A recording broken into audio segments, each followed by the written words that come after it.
Namo Buddhaya. Selamat siang saudara pemirsa TVRI Jambi dimanapun Anda berada. Selamat berjumpa kembali dengan kami, terutama saya Wiwi sebagai moderator yang dalam acara Mimbar Agama Buddha. Dan setiap perjumpaan kita selalu berdialog dengan narasumber yang sudah kami hadirkan. Kali ini kita mengambil tema meningkatkan kreativitas generasi Z secara Buddhis. Dan narasumber kita sudah biasa berkecimpung di dunia pendidikan. Apa hubungannya generasi Z dengan dunia pendidikan? Tentu saja itu sangat berhubungan karena semuanya dimulai dari pendidikan. Dan narasumber kali ini selain guru juga merupakan pengurus aktif Pergabi dan juga konten kreator Buddhis yang semuanya berbicara tentang berhubungan tentang agama Buddha. Kita berkenalan dulu. Namo Buddhaya, Bu. Namo Buddhaya.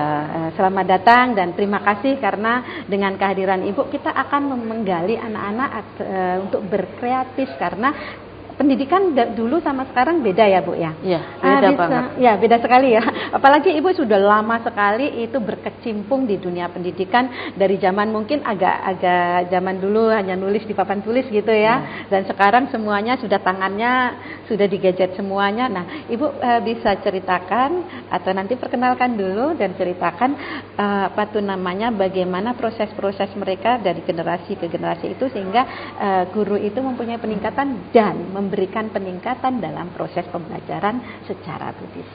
Baik, terima kasih Bu Wiwi. Selamat berjumpa kembali. Saya Kuntari dan saya sudah menjadi guru agama Buddha selama 20 tahun. Jadi lama sekali. Mengalami beberapa generasi ya. Dan saya sendiri mungkin Bu Wiwi juga sama ya. Kita berasal dari generasi X gitu ya. Dan yang kita hadapi ini adalah generasi Z yang ada jeda jauh banget ya Bu ya. Dan selama jeda itu pasti banyak terjadi perubahan yang sangat drastis, terutama dalam hal teknologi informasi dan komunikasi. Nah, TIK atau teknologi informasi ini yang membuat gap ini terasa sangat jauh bedanya antara generasi kita dengan generasi sekarang. Kalau zaman dulu kita kan dididik dengan masih nulis di kertas. Ya, betul. Nah, yang mungkin agak beda itu cara mendidiknya. Zaman dulu kita masih kalau nakal masih dipukul. Ya. Ada penggaris masih inget itu. Masih dipukul, mungkin ada yang ditampar, dicubit, itu biasa aja. Tapi sekarang itu kan nggak bisa lagi, beda lagi. Nah, dan ini ada berdampak nggak dengan itu? Tentu saja.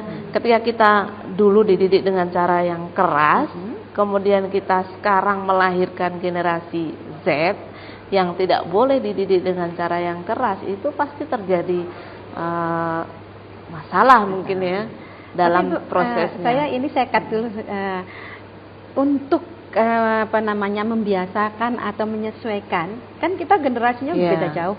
Ini kalau guru-guru, terutama para guru ya, karena ini hubungannya dengan guru, itu kesusahan nggak untuk menyesuaikan, apalagi menyesuaikan dengan mereka-mereka yang sekarang zaman Z ini? Ya, tentu mengalami banyak kesulitan. Untungnya kalau dari saya ya, karena saya generasi X. Generasi X itu yang mungkin paling beruntung karena mengalami fase di mana nggak ada listrik. Kita lahir zaman nggak ada listrik, kemudian sudah ada listrik. Jangankan HP ya. Zaman dulu masih surat-suratan. Tapi kita masih mengalami fase bisa melihat gebiarnya canggihnya teknologi zaman sekarang. Kalau kita orang yang mau belajar, itu walaupun tertatih-tatih mungkin bisa mengikuti ya. Nah, cuma mungkin bagi generasi yang sedikit di atas kita agak sulit menerima perubahan yang begitu cepat. Nah, sulitnya itu karena teknologi itu cepat sekali berubahnya. Dalam satu generasi yang kita bilang generasi Z itu kan yang lahir sekitar 97 sampai 2010 atau 2012 itu fase dia dalam satu generasi aja perubahan teknologinya sangat cepat, apalagi kita yang dari generasi X atau mungkin sebelumnya ya pasti banyak kesulitan. Ini Bu. Oke, jadi lanjutkan tadi bagaimana mendidiknya, karena generasi Z pasti ada kelebihan, ada kekurangan. Nah, mendidiknya. Setiap generasi pasti punya kelebihan dan juga kekurangan. Kalau kita kelebihannya kita masih termasuk generasi yang tangguh. Dipukul pun kita nggak nangis ya. Iya, betul. Zaman dulu kalau mungkin kita nggak nurut sama orang tua dipukul, ya kita sadar kita Sadar. salah. Kalau anak-anak sekarang karena terlindungi mungkin oleh undang-undang, Ya. perlindungan anak, kemudian tentang HAM. Nah, itu menjadi sebuah kelemahan. Jadi ketika sedikit keras, mereka merasa HAM-nya mungkin dilanggar. Sebagai seorang guru menghadapi hal itu susah nggak? Nah, itu susahnya. Ya. Kan satu sisi harus memberikan materi pendidikan yang layak untuk mereka. Sisi lain, nggak usah ya karena nanti Takut melanggar HAM. Melanggar HAM Nah, gimana itu. ini? Itu salah satu kesulitan kita sebagai guru di zaman sekarang ya, yang kita hadapi generasi Z, dan mungkin beberapa tahun ke depan akan berhadapan dengan generasi Alpha yang sekarang baru lahir ini. Yang mereka lahir itu sudah ketemu dengan gadget, dengan teknologi. Nah, ketika kita mau keras, mereka merasa itu terlanggar hak mereka. Kemudian mungkin ada sebuah stigma ketika generasi Z itu termasuk generasi yang mudah mengalami gangguan kesehatan mental. Artinya?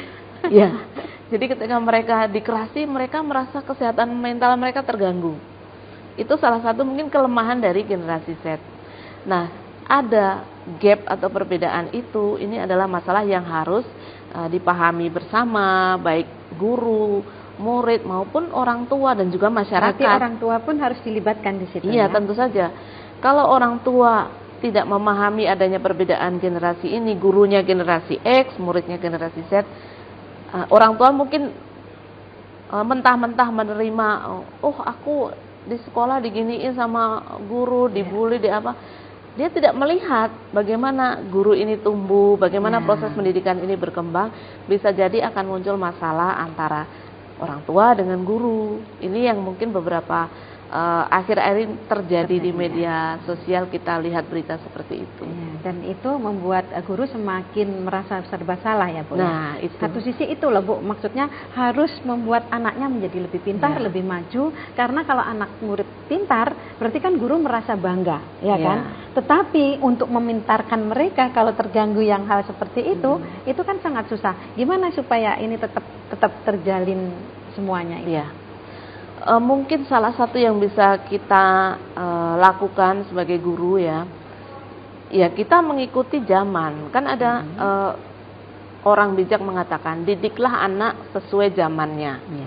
Kita nggak bisa mendidik anak Gen Z ini dengan cara-cara zaman dulu yang dengan kekerasan, memang nggak bisa, dan itu melanggar hukum gitu kan.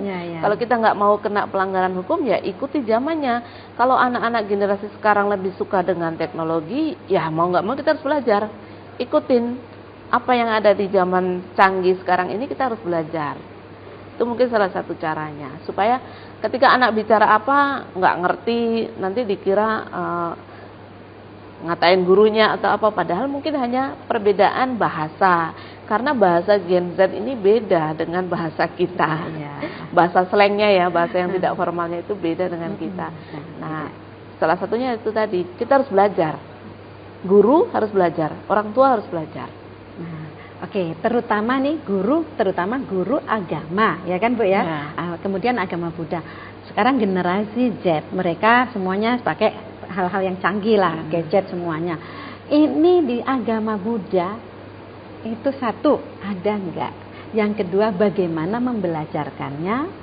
Terus teori-teori apa aja yang tetap bisa diberikan kepada mereka setiap generasi, sehingga mereka itu kan kalau yang namanya pendidikan harus balance dong, antara pengetahuan dan juga pengetahuan intelektual dan juga sopan santun, apa itu namanya, etika moral secara agama. Nah, duanya itu tetap balance, jadi mereka nanti menjadi orang yang pandai dan sukses di bidangnya, tetapi juga etika moralnya sangat bagus. Salah satu yang kita coba, karena saya guru dari Kementerian Agama, saya izin mempromosikan salah satu proyek dari Kementerian Agama, khususnya Direktorat Jenderal Bimbingan Masyarakat Buddha sebagai penanggung jawab pendidikan agama Buddha di Indonesia, itu sudah berusaha menjembatani gap tadi, perbedaan teknologi. Misalnya salah satunya adalah dengan membangun sebuah Learning Management System atau LMS dengan nama belajarbuddha.id. Nah, di belajarbuddha.id itu kita sebagai guru berusaha mengadopsi bagaimana supaya pembelajaran itu berdiferensiasi. Kalau anak-anak sekarang suka nonton, kita kasih video.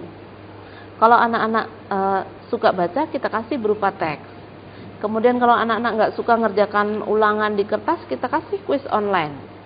Nah, itu upaya kami, guru-guru agama Buddha, yang disupport oleh Direktorat Jenderal Bimbingan Masyarakat Buddha, Bapak kita ya, Bapak kita dari agama Buddha, untuk bagaimana supaya pendidikan agama Buddha ini tetap up to date.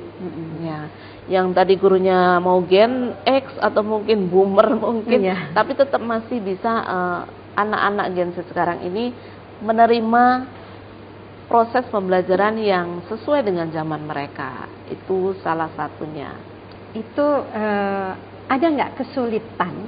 Karena kan tetap aja kalau kita bicara guru rata-rata nih, guru kan pasti generasinya antara Z, bahkan orang bilang baby boomer gitu ya. Nah, generasi-generasi itu untuk menerapkan yang LSE, LLMS tadi, kemudian yang ada masuk di belajarbuddha.id, kemudian itu menerapkan itu kepada muridnya, sehingga ini nih benar-benar tercover loh, murid itu bukan hanya lihat bagusnya, tetapi benar-benar ngerti inti ajaran yang memang mereka harus pelajari.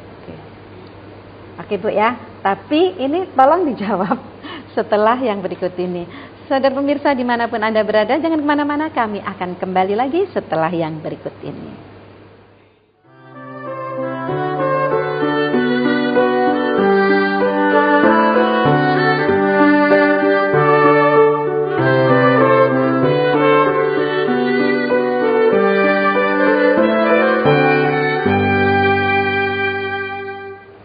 Saudara pemirsa dimanapun Anda berada, masih bersama saya Wiwi dalam acara Mimbar Agama Buddha dengan tema meningkatkan kreativitas generasi Z secara Buddhis bersama narasumber kita Ibu Kuntari SAG MPD. Nah Bu, sekarang saatnya Ibu menjawab pertanyaan saya tadi, karena ini tadi tentunya bertujuan untuk meningkatkan kreativitas mereka. Ya, sebelum sampai ke praktisnya ya, kita lihat dulu bagaimana Buddha memberikan pedoman kepada umat berumah tangga, khususnya dalam hal ini yang kita bahas karena pendidikan ya. Kita bahas dari Sigalwada Sutta.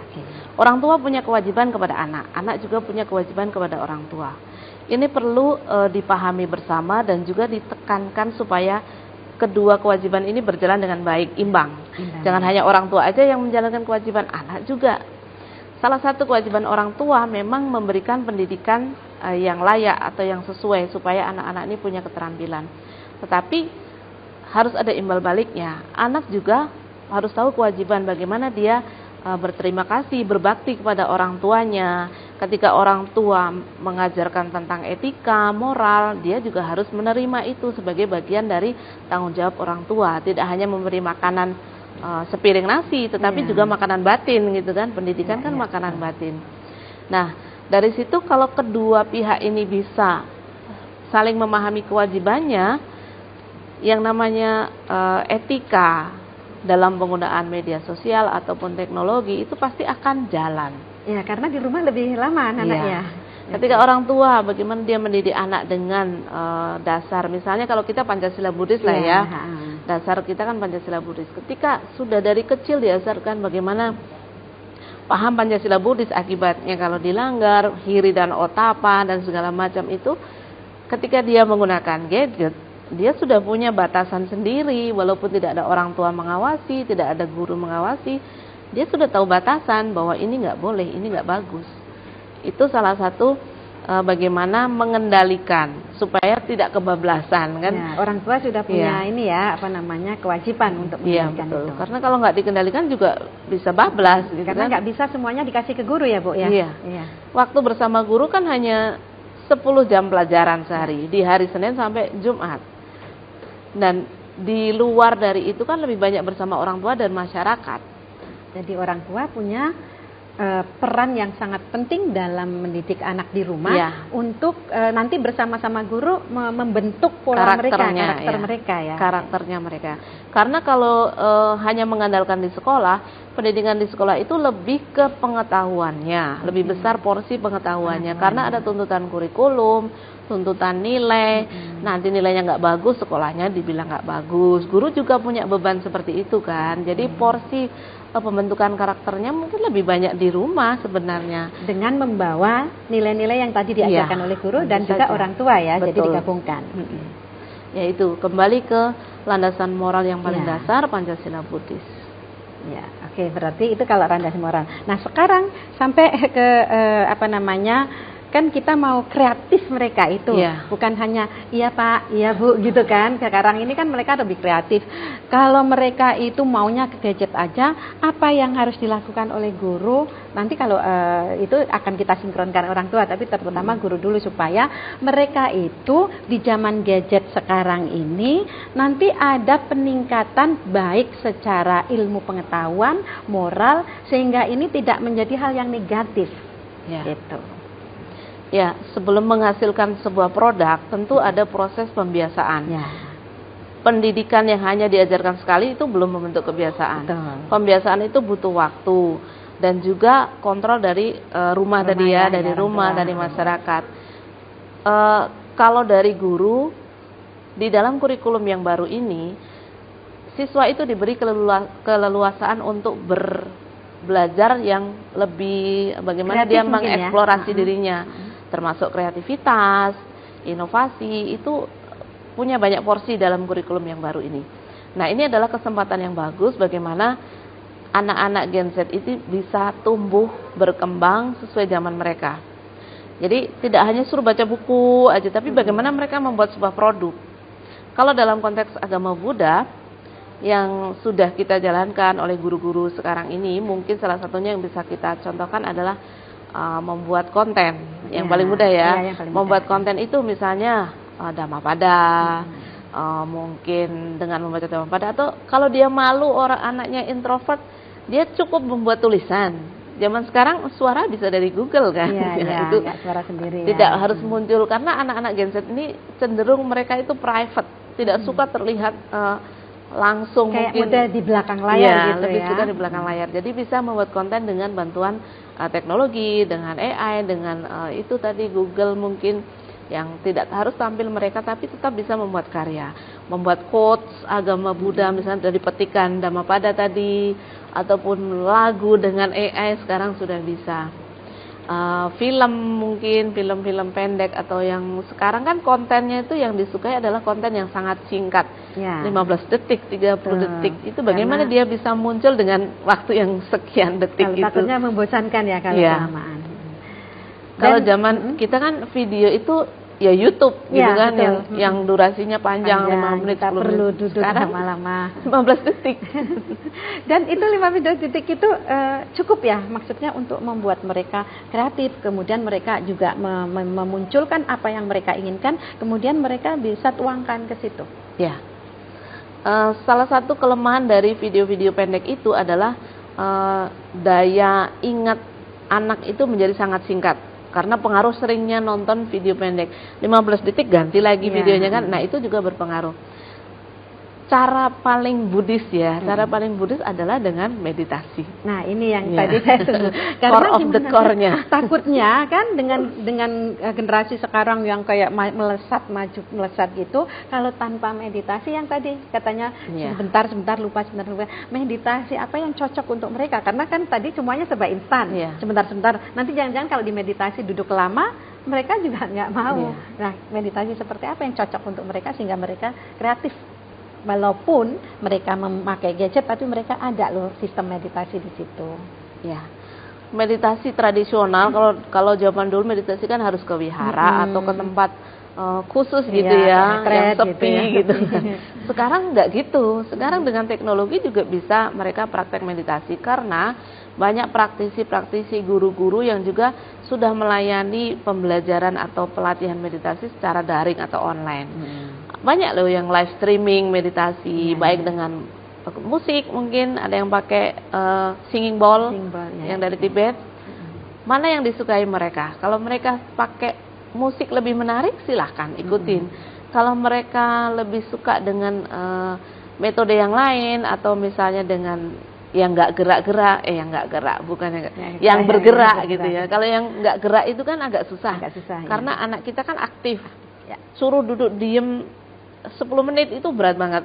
Tapi kalau dengan metode meditasi yang mungkin sudah diperbaharui, misalnya dengan mindfulness, diajari mindfulness, bisa dengan sambil dia beraktivitas, tapi dia sebenarnya meditasi, itu salah satu cara menyelipkan ya, yang Buddhis banget mau, supaya masuk gitu. Ya, karena sekarang Buddhis kalau diajarkan sila ini loh, sila ABCDE, kemudian bicara lagi tentang meditasi harus duduk, mereka kayaknya nggak tertarik. Apalagi sekarang kreatif mereka kan mereka lebih kreatif dengan alat-alat yang sekarang lebih modern. Nah, untuk mengaplikasikan hal ini, apakah mereka bisa atau harus menciptakan sendiri supaya mereka nyaman menjadi Buddhis tetapi tetap melakukan atau melaksanakan ajaran Buddhanya? Iya, tentu saja harus ada penyesuaian. Ini adalah kewajiban kita bagaimana mengajarkan agama, tapi si anak tadi tidak merasa sedang diajari agama gitu kan. Gitu. Sesuai kurikulum terbaru, dalam kurikulum terbaru itu pendidikan agama Buddha itu tidak lagi belajar tentang agama, tapi belajar dari agama. Contohnya begini, studi kasus, ada permasalahan anak dibully di media sosial. Bagaimana anak tadi, si pembelajar atau siswa tadi disuruh bagaimana menyikapi hal itu secara Buddhis misalnya.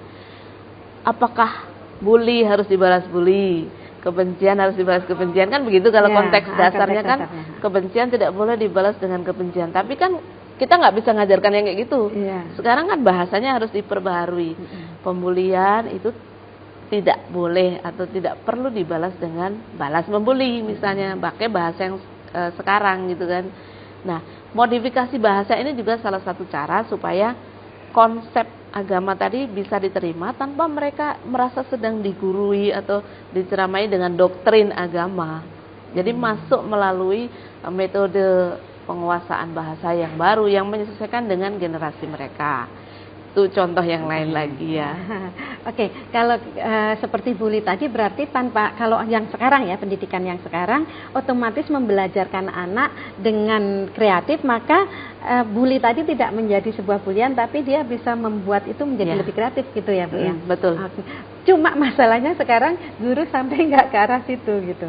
Ya, ini PR untuk guru para guru ya, terutama guru-guru generasi yang karena hampir semua ini Bu ya. Ini hampir semua tantangan guru dan memang harus tetap dientaskan. Maksudnya gitu kan. Mereka juga tetap harus memberikan pendidikan yang berkualitas, terutama agama untuk anak-anak. Nah, sekarang secara garis besarnya untuk membuat mereka tadi yang tetap aja saya lebih mengutamakan ke kreativitas mereka itu, karena gimana pun tadi Ibu bilang kalau dibelajarkan seperti zaman dulu duduk mereka mendengarkan kan sudah nggak bisa lagi.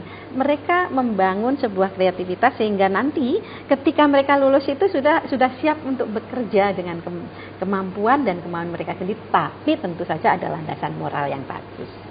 Ya, saya mau ngasih contoh tapi mungkin sedikit sensitif ya. Nggak apa-apa. Ada sebuah contoh yang bisa kita tiru. Ada tokoh publik yang dia dibully, tapi bulian itu tidak dibalas dengan kata-kata. Dia justru membuat produk dengan kata-kata bulian itu. Mungkin dengan ini paham ya siapa. Jadi itu kan bentuk kreativitas. Kita dibully dengan kata-kata tertentu, tapi kita justru bisa menjual sebuah produk, mungkin kaos, dengan tulisan itu.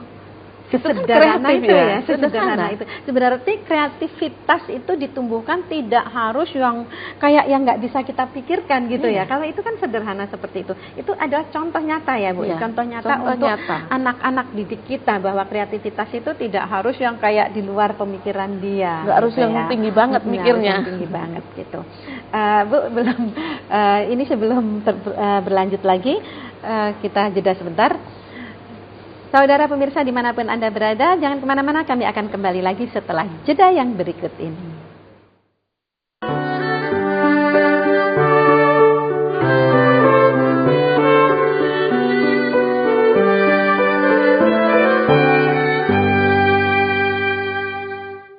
Saudara pemirsa dimanapun Anda berada, masih bersama saya Wiwi dalam acara Mimbar Agama Buddha dengan tema meningkatkan kreativitas pada generasi Z secara Buddhis bersama narasumber kita Ibu Kuntari SAG MPD. Bu, kita sudah sampai di kesimpulan. Kita nyimpulkannya gini Bu, dengan guru yang namanya kurang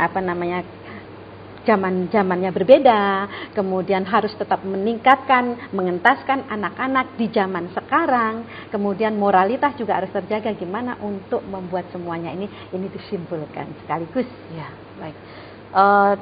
Kepada kita guru, itu adalah perjuangan kita untuk terus berkembang, ya, berusaha berkembang, belajar sesuatu yang baru. Sebagaimana diajarkan Buddha tentang anicca, perubahan itulah yang abadi. Kalau kita mau bertahan di satu titik, kita akan tertinggal. Dan untuk anak-anakku, Gen Z terutama ya, coba pahami bahwa hidup ini tidak ada yang sempurna. Orang tua tidak ada yang sempurna. Hidup siapapun tidak ada yang sempurna. Ketika kita menerima itu sebagai sebuah fakta kenyataan di hidup kita, pasti akan lebih mudah kita menjalani hidup ini. Ada berbagai banyak permasalahan yang akan kita hadapi, tidak hanya hari ini, tapi di masa yang akan datang. Nah, kita punya tanggung jawab tidak hanya kepada diri sendiri, memikirkan kebahagiaan diri sendiri, tapi juga bagaimana sebagai umat Buddha khususnya ya, bagaimana kita bisa berupaya berusaha menjadi pelestari dharma. Contohnya, membuat konten-konten positif yang berhubungan dengan agama sebagai bagian dari tanggung jawab kita terhadap perkembangan agama Buddha di Indonesia maupun di seluruh dunia. Itu adalah bagaimana cara kita memandang kehidupan ini tidak hanya fokus pada penderitaan, tapi bagaimana ketika penderitaan datang kita hadapi dengan sikap optimis supaya muncul kreativitas, fokus pada solusi. Baik, terima kasih Ibu Anumodana, sudah sangat jelas dan gamblang untuk para pemuda terutama anak didik kita. Akhirnya Bu, kami ucapkan terima kasih dan semoga kita berjumpa lagi di perjumpaan yang akan datang. Dan pemirsa dimanapun Anda berada, sampai di sini perjumpaan kita dalam acara Mimbar Agama Muda kali ini. Kita akan jumpa lagi di kesempatan yang akan datang. Akhir kata, sabe sata bawantu sukitata, semoga semua makhluk hidup berbahagia.